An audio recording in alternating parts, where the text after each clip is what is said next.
Welcome to American Medicine Today, presented by the Bonati Spine Institute, featuring the internationally acclaimed inventor of the Bonati spine procedures, Alfred Bonati, MD. Now here along with Dr. Bonati, your host, Kimberly Bermel. Well, thank you for tuning in and listening to American Medicine Today. I'm Kimberly Bermel, joined by our friend and executive radio producer, Ethan Euchre. I am here. Our senior fellow, Jeff Wagstaff.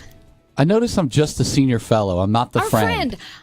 You're the friend. I'm the senior fellow. You're more than a friend. You have a title. You're the senior fellow. You're the senior fellow. Stop complaining. And across from me, that smiling gentleman over there is world-renowned orthopedic surgeon, Dr. Alfred Bonati of the Bonati Spine Institute. Thank you for sharing your time with us. Nobody called me fellow. Nobody called me friend. You're my friend and fellow. Doc. Yes. All right. We'll have a big man hug on the break, I promise. Okay, now it sounds better. We'll hug it out. Well, for those of you that listen every week, we always tell you the differences about other places claiming to do what Dr. Bonati and the Bonati Spine Institute does, because they're worlds apart. Just because you hear minimally invasive, that does not equate to the Bonati spine procedures.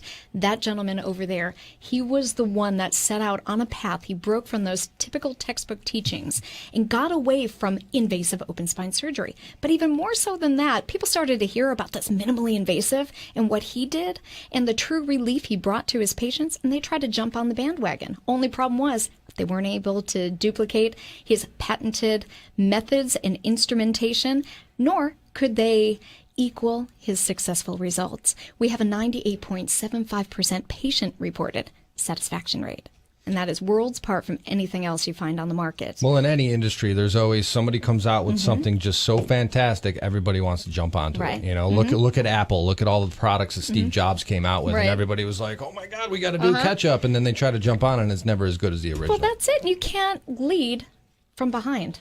So that always makes me true. wonder. In addition to that, Tell the Obama surgeons, the surgeons that operate at the Bonati Spine Institute, they are MDs, not DOs, and there's a big difference.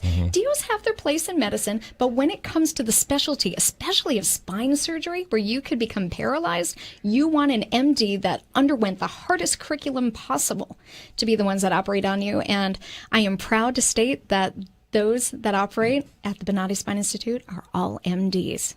So something to think about. We have an exciting show. We have Dr. Alan Spiegel in studio to give us a physician's perspective on Obamacare. He's actually a returning guest for Yes. people that listen or watch the show. Very interesting stuff. Yes. And you and I went to his National Hyperbaric Yes. Oxygen Therapy Center over in Palm Harbor. Amazing things happen. Fantastic stuff. But at the end, we were all wrapped Yeah. up, ready to walk out. Kimberly starts asking him just off the cuff about how he feels about Obamacare. And we know how Doc feels. Turns out Dr. Spiegel feels much the same way. Exactly. So it should be an That'll interesting be conversation. fantastic. Followed by Peter Sutterman, a senior editor of Reason Magazine, why the Obama administration's new Medicare payment reform plan won't live up to the hype. No. We didn't expect it to. I know, big surprise. Shocking. And then, what's new in American medicine today? But up first, In today's Back to Life segment, we will talk to a patient of the Bonati Spine Institute who went from living a life that was restricted by pain and discomfort through their journey of finding the Bonati Spine Institute and are now living pain-free. well, it is my pleasure to introduce to the program Ed Damron of West Virginia. So thank you for being here. Oh, you're welcome. Thank you. You have an amazing story to tell. So why don't you kind of start from the beginning? Tell us how, what type of pain you were in, how you think that occurred, and then walk us through the steps of how you found the Bonati Spine Institute. Okay, I'm currently 65 years old. I started feeling really pain when I retired at 62. About 8 months after I retired, I started feeling some real sharp pain down my hips and into my legs. The pain was so bad it would put me on my knees and just take my breath away. I couldn't walk, I couldn't sit, I couldn't ride in a car comfortably. A lot of things I couldn't do. So going to my family doctor, MRIs, he preferred me to a specialist here in town, went to him, and he recommended I do complete reconstructive surgery on my back. Oh, my gosh. Well, asked for a second opinion, got that one. He did the same thing. Asked for a third opinion, got the same thing. And I started doing the research on myself and realized that what I had was hereditary on my dad's side. Okay. Anyway, I was diagnosed with scoliosis, spondyscoliosis, degenerative arthritis in both hips, and one of my right leg is an inch and a half longer than my left leg, which I didn't know any of this. Okay. Plus a sciatic problem. So you had these problems, Ed. You had these problems your whole life essentially, and at the age of 62 is when I guess the pain started to kick in, and then you were diagnosed because you had to go to the physician. But you had these problems your whole life, basically, but not knowing it. right? Got it. I mean, you always had some back pain. With age comes a little pain, Right. understandably. But this pain was so severe, it would just put me on my knees. So I thought I was getting a nerve pinched, or I was going to end up paralyzed. Was it a So after shooting I went pain? around to go around with the doctors here and did the research of what they wanted to do, they forgot to tell me that they would take away 75% of my mobility, and I'd still be on pain medication the rest of my life. Well, after the research and realized what they wanted to do to me, put in the bolts, the rods, the screws, all that good stuff, I saw the Laser Spine Institute. I know you don't want to hear that, but That's I okay. saw the commercial, called them, set up an appointment in Houston, Texas, went to Houston, was out there a week, and they walked in and told me they weren't going to touch me. They couldn't help me. Wow. I said, fine, come back here. Went back to my doctors. They wanted to still do the surgery. I went to another 2 doctors in another state. They told me not to do the surgery. I was too young to go through that. Wait till I was in my 80s or so, and then the mobility problem wouldn't be a factor anymore. Ed, you must have been in a really tough place mentally to be in that much pain, to have doctors tell you they can't help you, or they basically want to turn you into a human erector set. Right. What were you going through emotionally? How were you feeling then? Well, I pastor a church, and with the pain medication I was on and what I had to live through on a daily basis, everything was starting to suffer. I wasn't able to perform my duties at the church. My family activities were almost next to nothing because I was living on pain medication. Basically living my life around my pain every day. Well, one morning after I got back from Houston, 4 o'clock in the morning, I go downstairs, turn the TV on, and there's a commercial for the Bonati Spine Institute. I went, okay. I called them, talked to a girl by the name of Janice. I said, I was going to send you my disc and see if you can help me. Okay. 2 weeks later, Dr. Bonati himself called me and said, I'm going to diagnose you over the phone. Don't tell me where your pain's at. I'm going to tell you. He hit it dead on the head. And he also told me, he said, now I'm going to tell you, your back cannot be fixed. I went, okay. He says, given your age and what's wrong with you, I don't recommend any kind of surgery with the bolts, the rods, and all that good stuff. I said, it's true. He said, because you wouldn't have much of a life thereafter. I said, it's true. So after we talked, then he recommended 3 procedures, maybe 2, but possibly 3. I said, fine. So within a month period of time, I got cleaned up from all the medication I was on and made the trip to the Bonati Institute there in Tampa, and went in. They took care of, from the moment I walked through the door, everything was just wonderful. I can't tell people enough about Bonati Institute. They answered all my questions. Dr. Bonati did another MRI, come in, showed me what I had, what I didn't have, told me what he was going to do. And he says, you got any questions? I says, no. I said, the only question I want to ask you, Dr. Bonati, is are you a man of faith? And he said, yes. I said, when do you want to start? And so how were you feeling after this consultation with Dr. Bonati face-to-face? Were you still anxious? Were you more encouraged now? Were you ready to get it on? I was comfortable. I was ready to do it. I wanted to do it right then and there. What was that process like for you? Because, of course, we use conscious IV sedation, where you are interactive with the doctor during the process. Did you watch? Yes, I watched. Did you remember interacting with Dr. Bonati throughout the procedure? Yes. And What did you think about that versus some of the other procedures people were telling you that you might need? Well, I was comfortable with the doctor. I was comfortable with the staff, with the whole procedures whatsoever. So whatever the doctor wanted to do was fine with me. Okay. I mean, he told me he could eliminate my pain, and that's all I asked, Well, then, Ed, the million-dollar question is, after the procedure, how did recuperation and how did the pain management go? Okay, I had 2 procedures, one day, and then 2 days later had another one. Okay. And he told me the first one will be the radical one because that's where all my pain was coming from, for the most part, where all my pain was coming from. Had the second one, went in the following day, had an epidural, went through the weekend, went in the following Monday, and pretty much pain-free. Wow. That fast. That fast. Unbelievable. A little discomfort from, from the procedures, but that's fine. Right. Sure. That was wonderful. I could live with that. And let's ask you, Ed, how are you feeling today? Any return of the pain? You still feeling good? Yeah, still wonderful. Excellent. Still great. And you would feel confident in letting people know if they suffered just like you about the Bonati Spine Institute and their patented Like I told procedures? you earlier, Kimberly, I tell everyone that I see that's limping, that's walking bent over, that I know that's in pain, I said, hey, I know a guy can fix that. Aw. I know someone can fix that. And I've told probably 30 to 40 people Wow. since I've been home. Well, we about certainly the Bonati Institute. we Don't certainly- mess with the doctors here. Don't go there. Don't live your life on pain medication. You don't have to do that stuff. Right. It's great to hear that you're comfortable recommending the Bonati Institute, but kind of sounds like you got the Lord on your side, so your recommendation may carry just a little extra weight with folks. Indeed. Well, there's a little story behind that. When I turned the TV on that morning at 4 o'clock and wrote down the Bonati Institute number, that's the last time and the only time I ever saw the Bonati Institute's commercial. And when I asked Paul when I got there, he said, how'd you hear about it? I said, well, I told him about the commercial. He said, we're not in that market. Right. And once I did the research and he looked at it a little bit, they're in the northern part of the state, but not where I live. Right.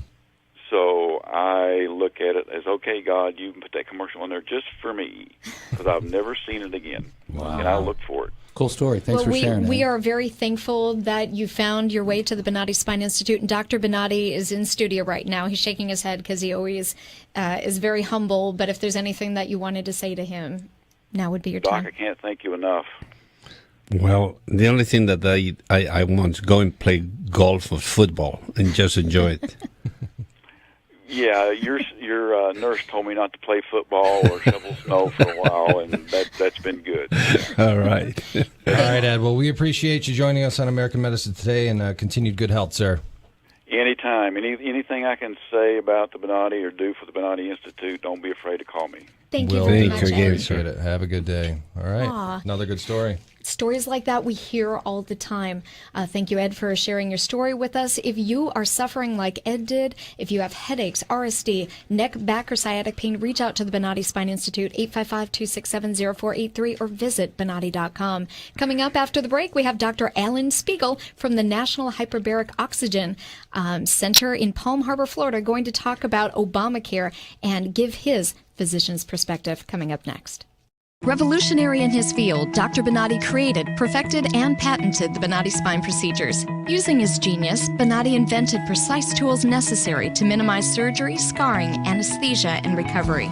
So successful are the Bonati spine procedures, they consistently reflect over 94% patient satisfaction. 45,000 successful procedures have been performed exclusively at our location. Nearly half our patients suffer from failed back and neck surgeries at other facilities. Bonati succeeds where others fail.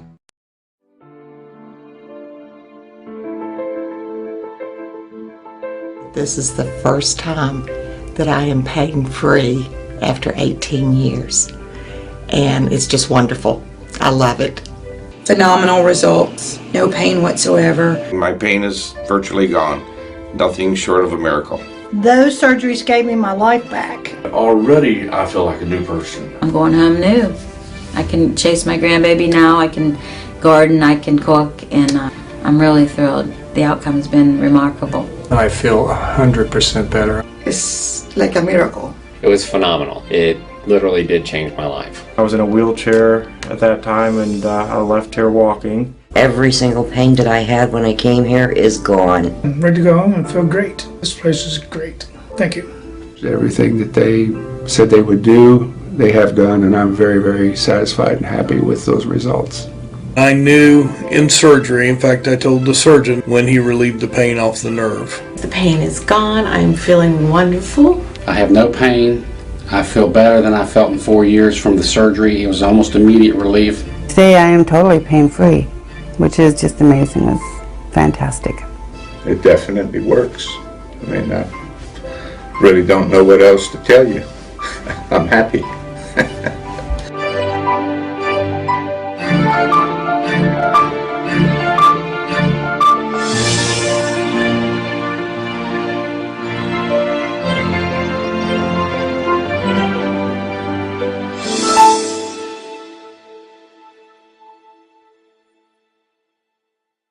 Revolutionary in his field, Dr. Bonati created, perfected, and patented the Bonati spine procedures. Using his genius, Bonati invented precise tools necessary to minimize surgery, scarring, anesthesia, and recovery.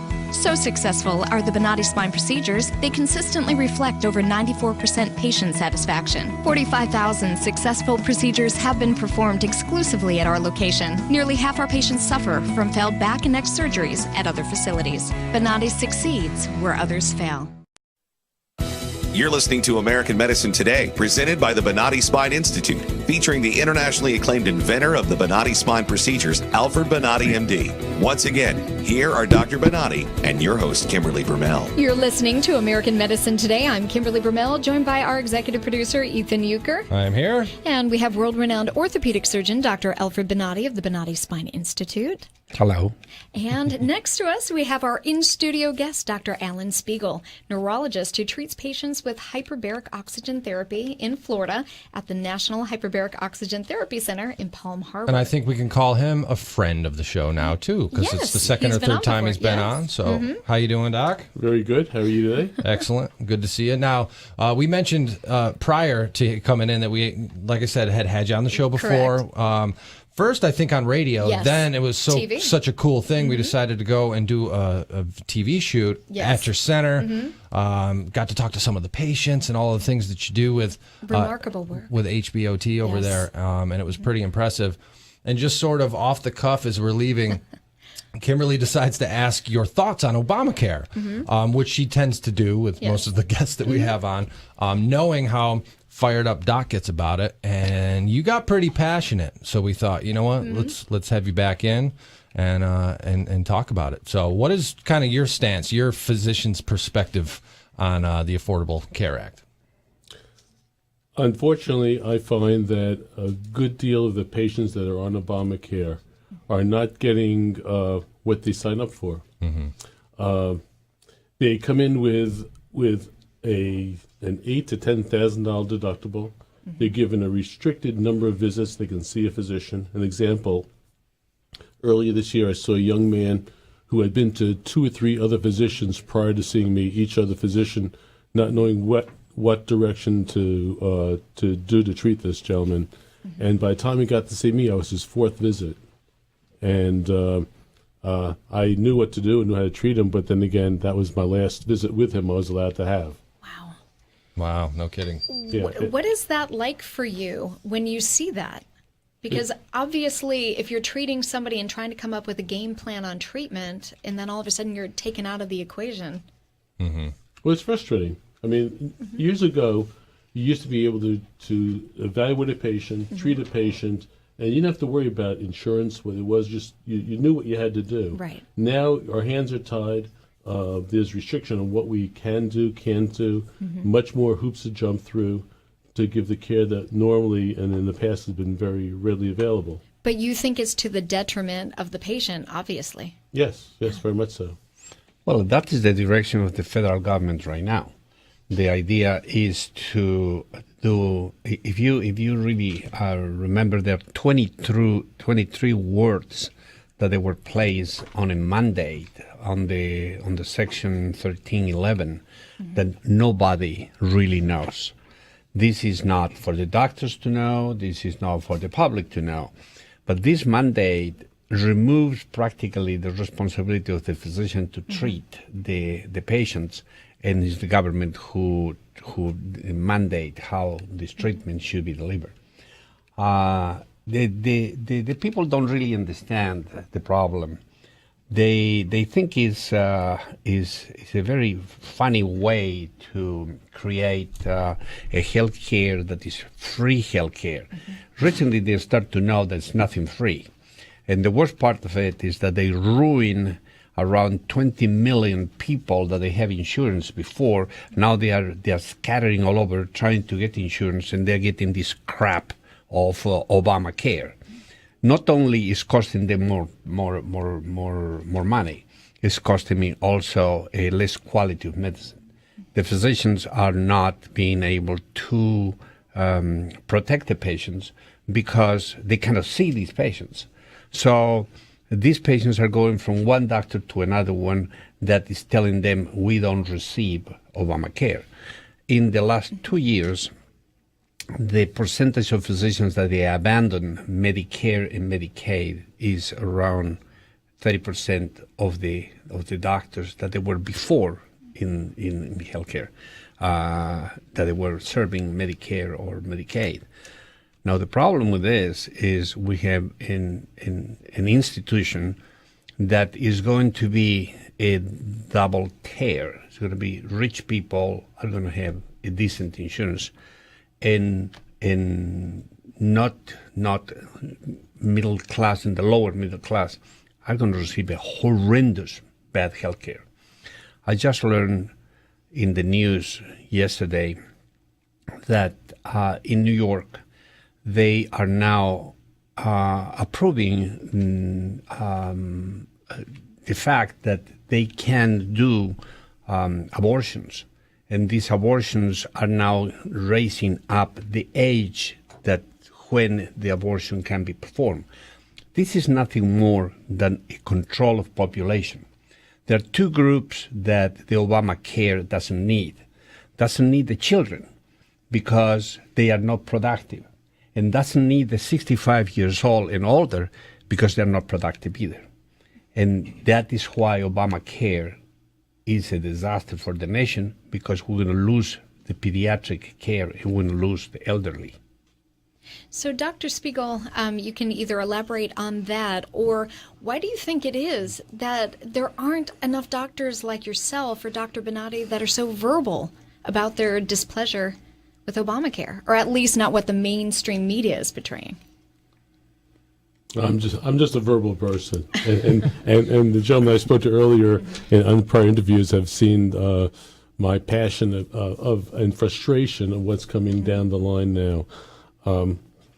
I've had patients over the years that had other insurances, and because the Obamacare came in, a lot of those plans were shut off, and they were forced to go on to Obamacare, even though they didn't want to be on the plan.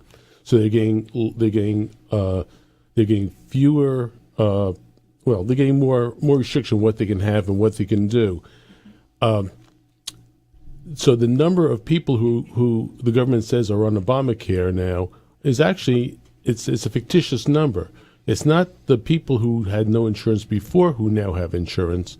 It's a lot of that number of patients are people who had insurance that lost it, had to go on the Obama plan that's being counted as now having insurance. Also, the young population, they were counting on the young population to bring extra money into the system to help pay for the elderly. They figured that if they charged the younger population, $20-30 a month for their insurance, that'd be wonderful, and they take that money and divert that money that wasn't being used for the elderly. Well, now you have these young people who had no intention of seeing a physician anyway, now going to get extra care that was at the time not even needed. All right, hold on to that thought, Doc, because we're up against a break. Yeah. We're going to hold you over, Dr. Spiegel, and continue this conversation right after the break, okay? So, Well, actually, we're going to get to one other guest, and then we'll resume good after point. that. Yes, but we'll hold you over for our Yes. last segment with What's New in Medicine Today. Definitely compelling conversation here, getting a physician's perspective on Obamacare. You're listening to American Medicine Today. We'll talk more after the break. Revolutionary in his field, Dr. Bonati created, perfected, and patented the Bonati spine procedures. Using his genius, Bonati invented precise tools necessary to minimize surgery, scarring, anesthesia, and recovery. So successful are the Bonati spine procedures, they consistently reflect over 94% patient satisfaction. 45,000 successful procedures have been performed exclusively at our location. Nearly half our patients suffer from failed back and neck surgeries at other facilities. Bonati succeeds where others fail.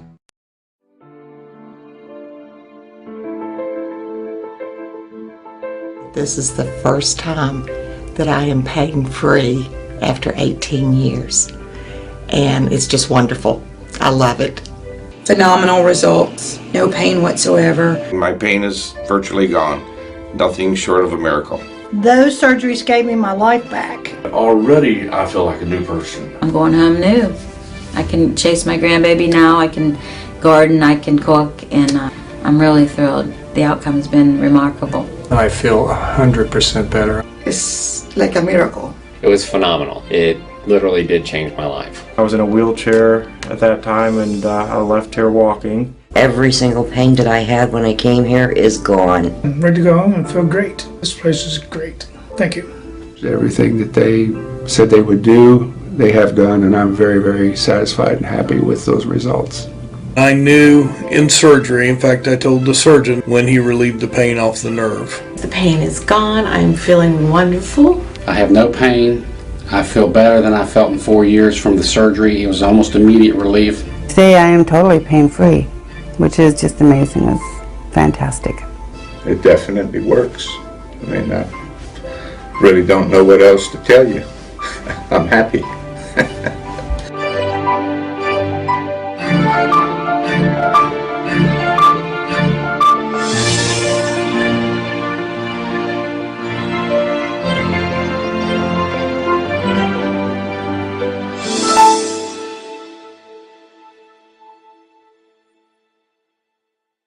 Revolutionary in his field, Dr. Bonati created, perfected, and patented the Bonati spine procedures. Using his genius, Bonati invented precise tools necessary to minimize surgery, scarring, anesthesia, and recovery.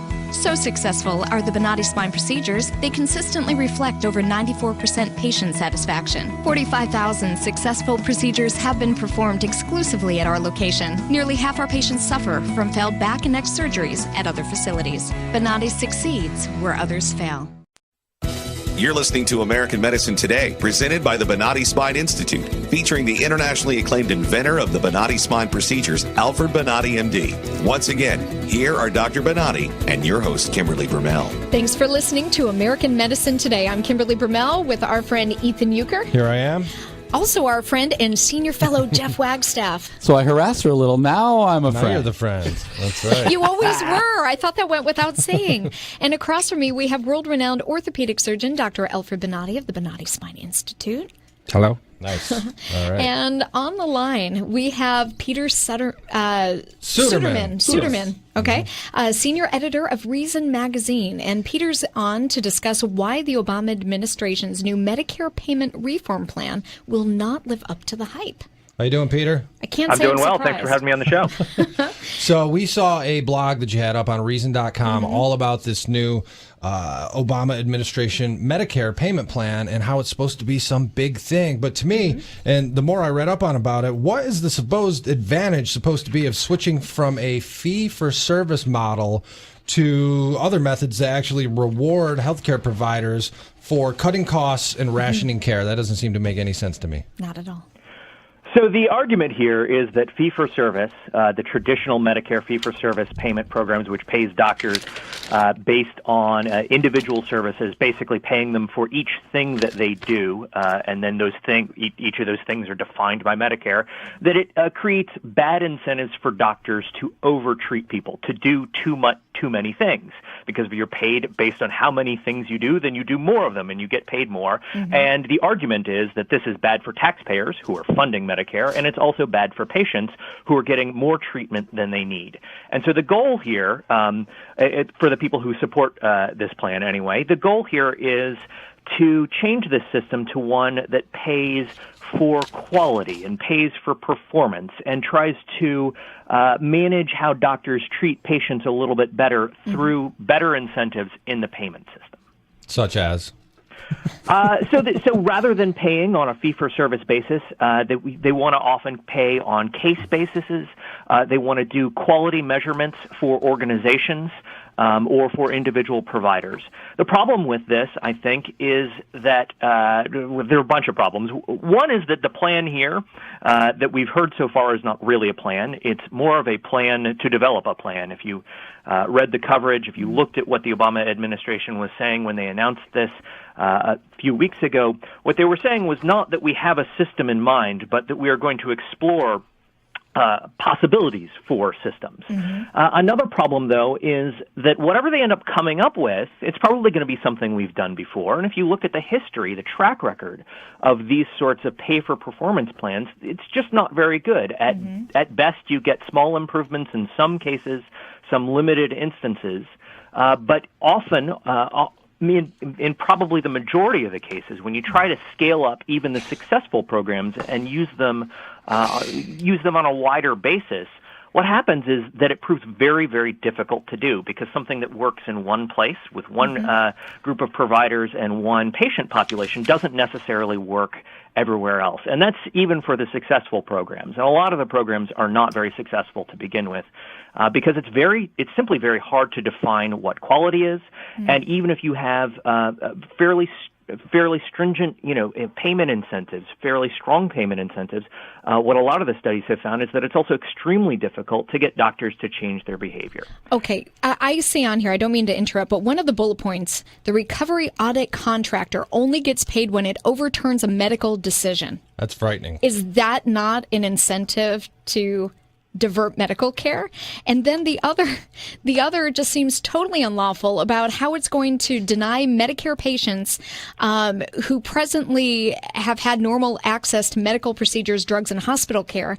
And then all of a sudden, all the retirees that paid into the system this whole time, now their medical care is going to be substandard. It's almost like they want retirees to have bad health care so that they'll die. Well, yeah, they paid into the system their whole lives. You've outlived your usefulness. We don't need you anymore. You are now obsolete. I'll continue to say it. No, the idea is defund Medicare. Mm-hmm. The idea is to create a system that they're going to take all the money from Medicare, pass to the Obamacare, and then don't have a service or a substandard service to the elderly and the pediatrics.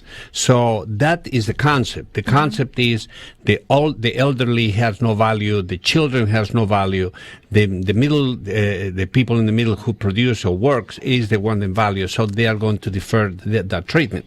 This is the idea. And at the same time, what they are doing is they are treating doctors like they are corrupted, that they are going to continue doing procedures and things like that because they are going to receive more money. I resent that. I resent that irresponsibility. If politicians tell me that garbage, I would like to see a politician who is really dishonest in all the Congress that they come over and they approve this crap of health care from Obamacare, and now they are trying to blame the doctors of irresponsible type of treatment. This is ridiculous. What do you think, Peter? I certainly think that it is a problem in the system that we have so much political control over the way that healthcare is paid for, and that's built into the existence. That's really built into Medicare in a lot of ways. And so you see problems stem out from that because Medicare is the biggest single payer for healthcare in the United States, and so even though it doesn't it doesn't pay for everything. It really exerts a controlling influence on the way healthcare is paid for. So insurers, in a lot of cases, will follow Medicare payments and Medicare payment systems. And when Medicare makes a change, even if the insurers don't follow it, Medicare makes up such a huge portion of what doctors earn and what doctors make in many cases, certainly for very big providers, for big hospital systems, that it just, it really changes the way that medicine is performed. And now the people behind, the folks in the Obama administration who want to change the system here, they argue that that's a good thing, that Medicare can kind of be used as a way to steer the ship. But what you end up with is a kind of bureaucratic political control of the system that, in a lot of cases, leaves big picture payment decisions, big picture decisions about how these systems will be designed to bureaucrats and politicians who aren't working on the ground as medical providers themselves. So, in other words, one of the things that I am I'm seeing here is the fact that 2/3 of the physicians, they are already not participating in Medicare. So very soon the hospitals are going to start to suffer this situation. What they need to do is physicians, they need to resign totally to take Medicare and Medicaid. And in that circumstances, hospitals are going to cave in, and it's not going to be, because the problem is the hospitals keep receiving patients with Medicare, and doctors then, they need to go there. They are not being paid, or they cannot receive that patient, but the hospital administration still receives some money from the admission of the patient that is going through emergency room for physicians that they are admitting this patient. The problem is that if the physicians will start to say, we do not take Medicare, we don't take Medicaid, that system will cave in. And that's what they need to do. Here's what gets me, Peter. Maybe you can elaborate. Explain for us these recovery, and Kimberly hit upon it earlier, the recovery audit contractors. These are outside for-profit vendors that basically only get paid when they overturn a medical decision. So that makes a doctor second guess his initial medical diagnosis because he doesn't want these people to come in and say, no, that wasn't necessary, overturn it, then the doctor doesn't get paid. That's just insanity to me. That's just another name for death panel. In a sense. Yeah, that's what it is. I don't think I'd go that far, in terms of calling it a death panel, but what you have with the recovery audit contractors is, in some ways you can understand that politicians who are not only responsible for health care, but are also responsible for a lot of health spending and a lot of taxpayer money, would want a system of financial control and financial oversight. But then, as always, you end up with these messed up incentives where the different parts of the system are fighting each other, not in a way that produces better care for people, and not in a way that is designed to figure out the most efficient way to produce high-quality care for patients, but in a way that is just designed for each individual contractor to kind of fight for their own turf and fight for their own payments incentives. And then the people who are on Medicare, the people who are on these health systems, and to some extent the providers, the doctors, are kind of caught in the middle, and it's not good for anyone. Well, I resent that the politicians will try to control medicine. I really think this situation needs to be resolved between medicine. I think physicians, they need to stand up. I am very concerned why physicians are not standing up. And when they are going to stand up, it's going to be a real disaster. Because the situation here is not politicians doing health care, damn it.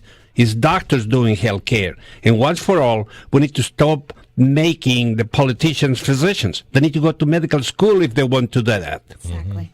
Not be elected to the position with no prior training. You talked about the administration steering a ship and of Medicare, and they're going to steer it right into an iceberg. They are. It is complete and utter disaster. Well, we're up against a break, Peter. Any closing remarks in our last 30 seconds?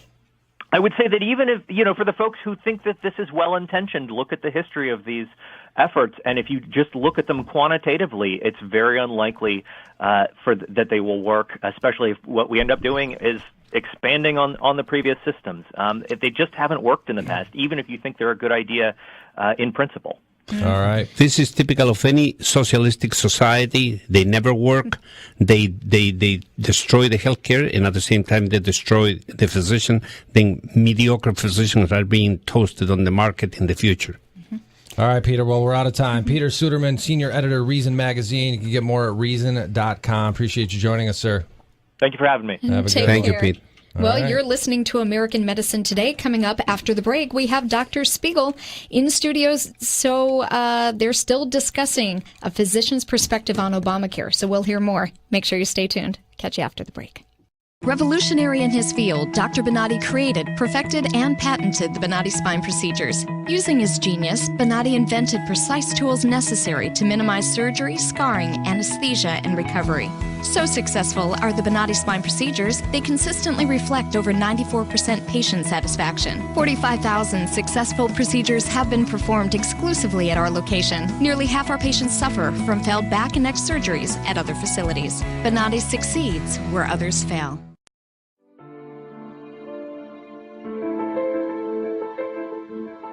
This is the first time that I am pain-free after 18 years. And it's just wonderful. I love it. Phenomenal results. No pain whatsoever. My pain is virtually gone.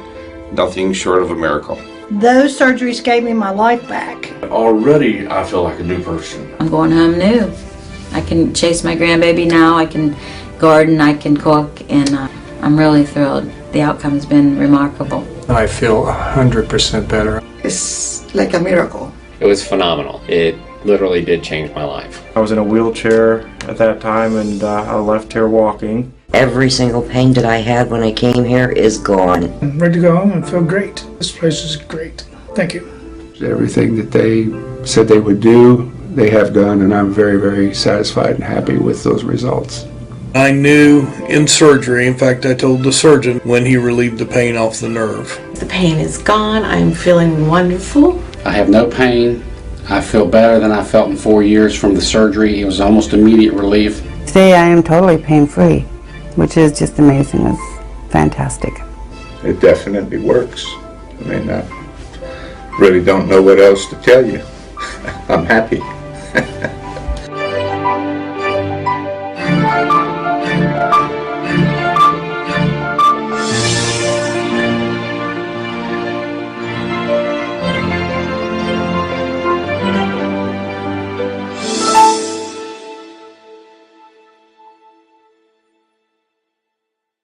Revolutionary in his field, Dr. Bonatti created, perfected, and patented the Bonatti spine procedures. Using his genius, Bonatti invented precise tools necessary to minimize surgery, scarring, anesthesia, and recovery.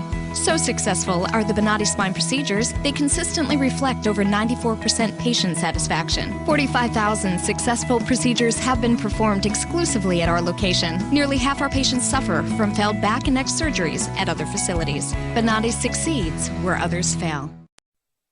You're listening to American Medicine Today, presented by the Bonatti Spine Institute, featuring the internationally acclaimed inventor of the Bonatti spine procedures, Alfred Bonatti, MD. Once again, here are Dr. Bonatti and your host, Kimberly Brumell. Thank you for continuing to listen to American Medicine Today. I'm Kimberly Brumell, joined by Ethan Euchre. Here as always. World-renowned orthopedic surgeon, Dr. Alfred Bonatti.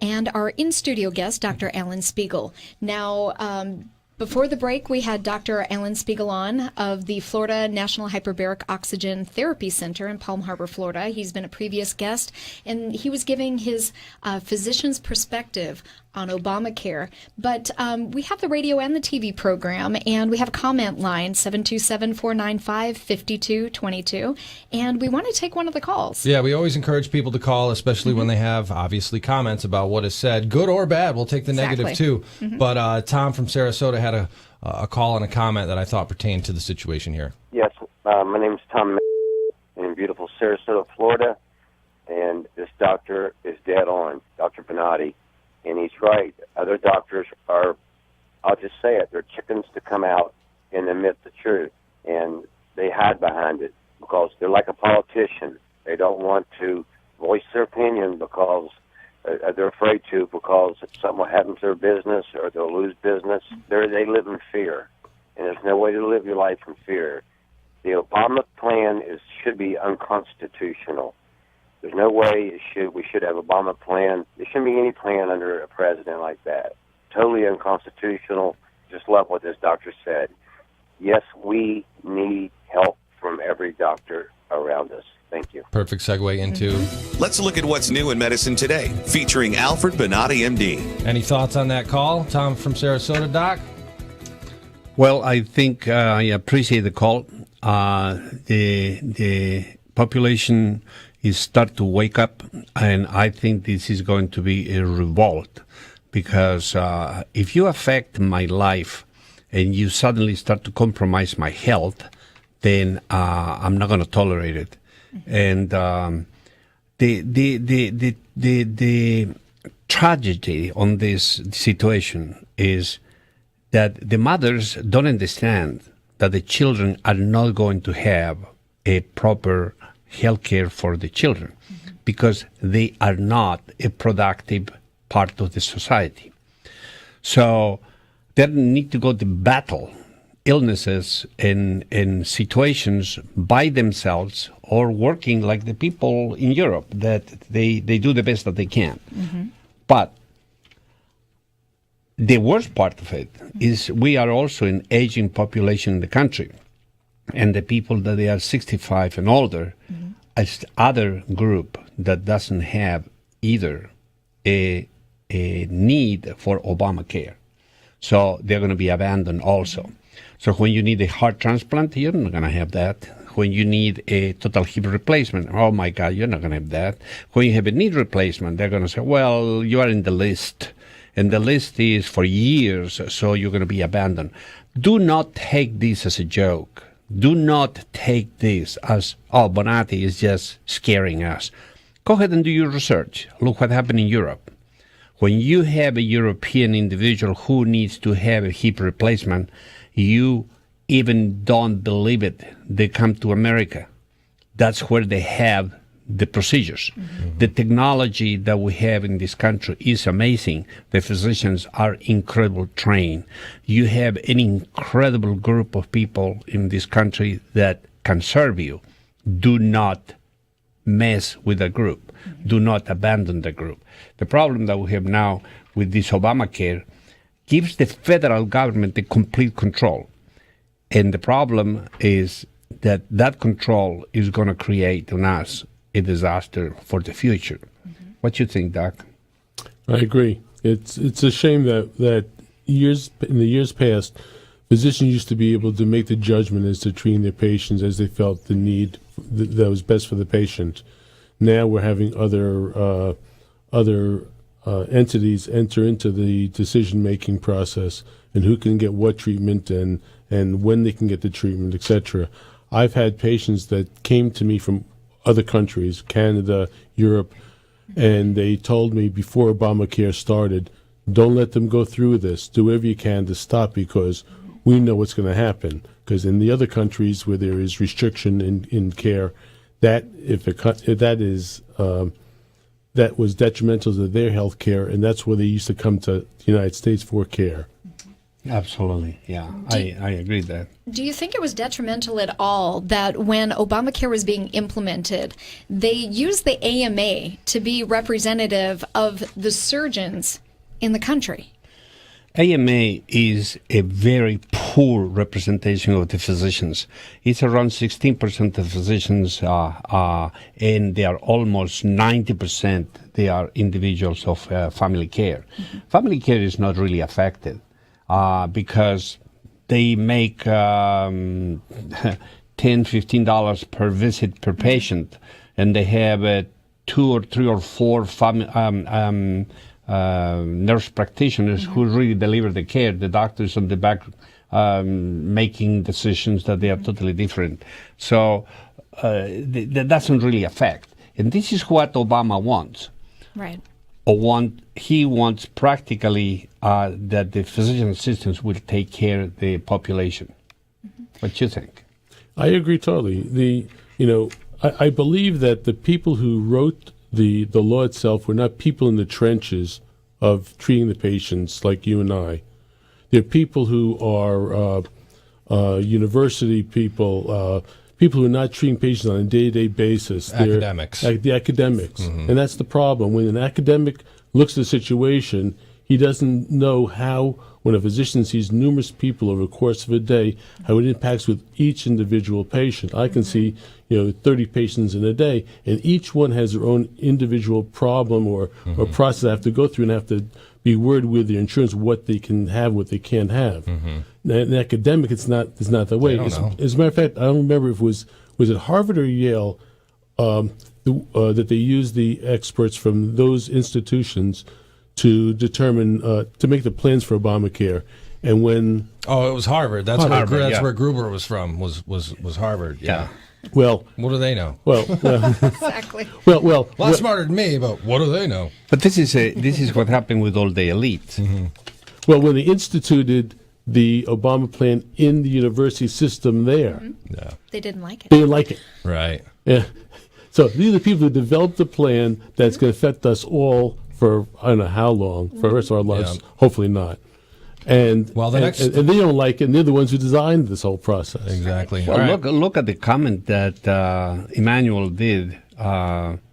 He said that the Hippocratic Oath is practically unnecessary, and that is it's against really the distribution of healthcare. Yeah. All right, gents. Well, I know this conversation is going to continue for quite a while. There is a Supreme Court. I think they're supposed to make a decision in June. So we've King versus Burwell. Yeah, they've done their oral arguments and all of that. They're expected to make a decision right before they break for recess, which is, of course, what they're going to do because they don't want to deal with the backlash. But all we can say is God help us and in God we trust. So we need to kick Obama out of the office and get somebody who is going to replace all this trash, and that's it. All right. Dr. Alan Spiegel of the Florida National Hyperbaric Oxygen Therapy Center in Palm Harbor, Florida, thank you so much for coming in and sharing your thoughts. We'd love to have you back another time where you can get a few more words in.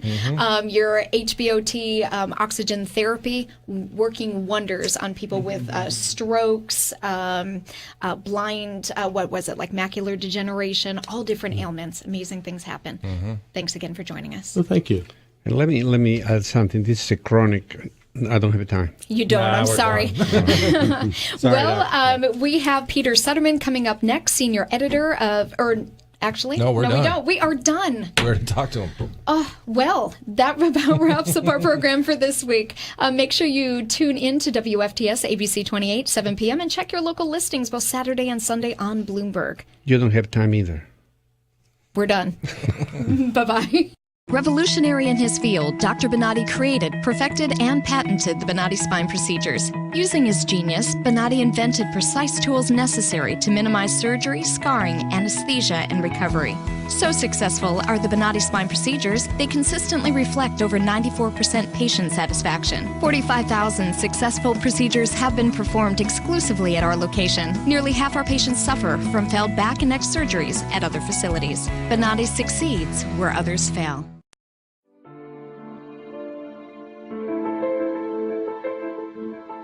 This is the first time that I am pain-free after 18 years. And it's just wonderful. I love it.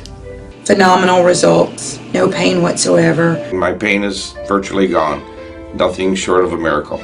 Those surgeries gave me my life back. Already, I feel like a new person. I'm going home new. I can chase my grandbaby now. I can garden. I can cook. And I'm really thrilled. The outcome has been remarkable. I feel 100% better. It's like a miracle. It was phenomenal. It literally did change my life. I was in a wheelchair at that time, and I left here walking. Every single pain that I had when I came here is gone. I'm ready to go home and feel great. This place is great. Thank you. Everything that they said they would do, they have done, and I'm very, very satisfied and happy with those results.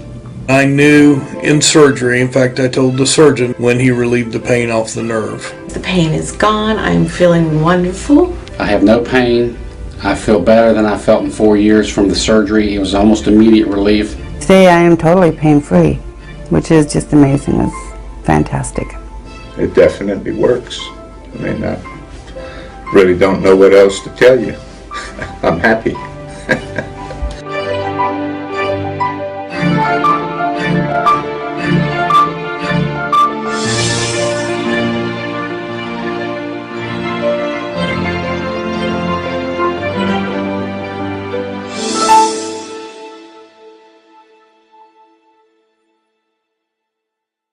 Revolutionary in his field, Dr. Bonati created, perfected, and patented the Bonati spine procedures. Using his genius, Bonati invented precise tools necessary to minimize surgery, scarring, anesthesia, and recovery.